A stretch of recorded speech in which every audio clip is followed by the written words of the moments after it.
Welcome to the Go Global Ed podcast, produced by the International and Foreign Language Education Office, also known as IFLE, at the U.S. Department of Education. IFLE administers Title VI, domestic, and Fulbright-Hays overseas grant and fellowship programs that strengthen foreign language instruction, area and international studies teaching and research, professional development for educators, and curriculum development at the K-12 graduate and post-secondary levels. By hearing directly from grantees and fellows, the Go Global Ed podcast will highlight their experiences, provide unique insights into the application process, and explore the long-term value and impact of IFLE programs. The inaugural episode of the Go Global Ed podcast is scheduled to air in mid-November during our annual celebration of International Education Week, a joint initiative between the Departments of Education and State. This year, IFLE is proud to celebrate the 60th anniversary of the Fulbright-Hays programs. The Mutual Education and Cultural Exchange Act of 1961, commonly referred to as the Fulbright-Hays Act, was enacted by the 87th U.S. Congress on September 21, 1961. Senator J. William Fulbright of Arkansas introduced the legislation in the Senate, and Representative Wayne Hayes of Ohio in the House. The law represents the basic charter for U.S. government-sponsored educational and cultural exchange. Today, IFLE administers 3 Fulbright-Hays grant and fellowship programs. During the Go Global Ed podcast, we connect with several Fulbright-Hays alumni and reflect on their varied experiences on the seminars abroad, group projects abroad, and doctoral dissertation research abroad programs. We will explore the impact the Fulbright-Hays program has had on their career and why they would encourage others to apply.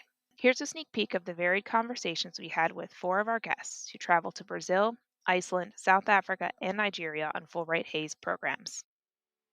One of our first guests on the podcast was Dr. Ida Rousseau Mukenge, a 5-time Fulbrighter who developed 2 Fulbright-Hays group projects abroad to Brazil and Mexico, and recently retired after a 50-year career as a sociology professor at Morehouse College, where her personal mission was take Morehouse to the world and bring the world to Morehouse.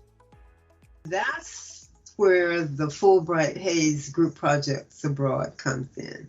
With that, I felt that I was able to share more of what I was experiencing with my colleagues and my students. And that's what inspired me to become involved in the Fulbright-Hays group projects abroad. And then we did those 2, still with the focus on Africa and the African diaspora. The one to Brazil, Morehouse in Bahia, and the one to Mexico, Morehouse in Oaxaca.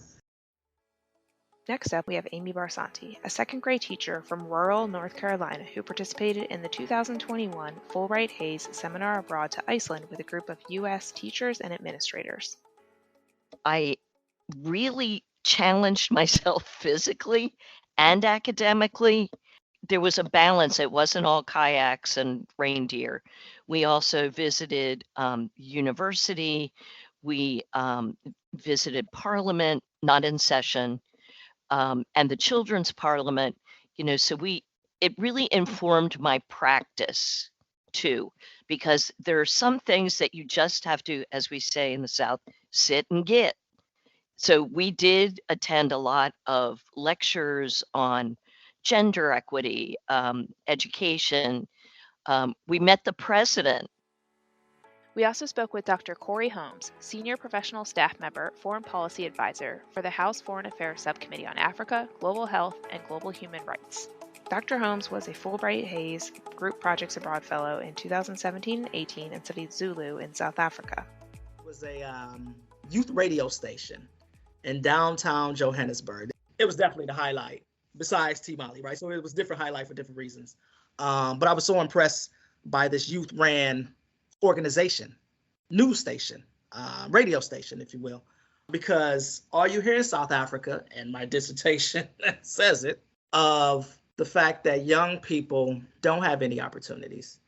Young people hold the highest unemployment rates.